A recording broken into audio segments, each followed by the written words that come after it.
My name is City. I'm a tutor at the study lab and I'm here to talk to you about Venn diagrams. Venn diagrams are a type of graphic organizer designed to show the similarities and differences between two or more topics. In many classes you will take, you will learn about things that sound very similar to one another, and it may be difficult to tell what the important differences are. On the other hand, you may think two concepts are entirely different from one another, but they may share a lot of important similarities.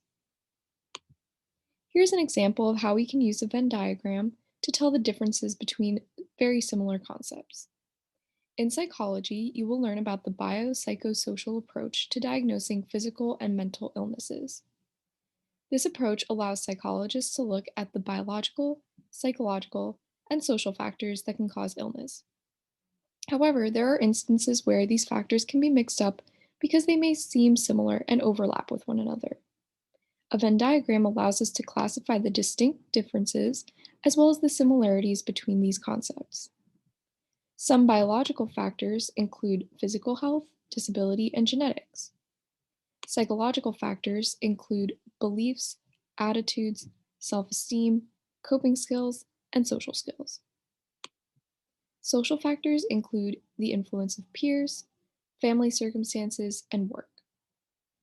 Biological and psychological factors overlap with things such as temperament. Psychological and social factors overlap with concepts like family relationships and trauma. Biological and social factors overlap with things like the effects of drug use. And altogether, they will contribute to your overall health. Some questions to ask yourself while working on this graphic organizer are: how might this relate to culture, gender, and race? Why is it important that we consider all of these factors?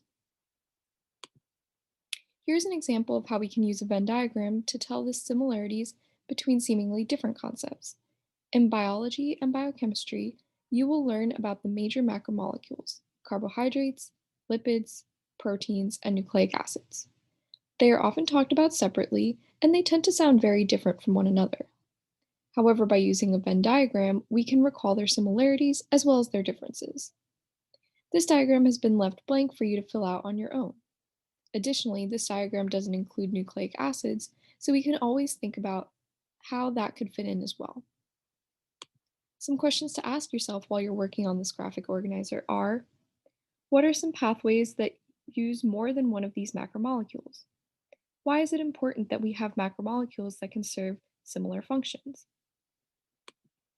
Always remember that when using graphic organizers, you should explain everything in your own words, try not to look at your notes, and ask yourself how, what if, and why questions as you're working on it.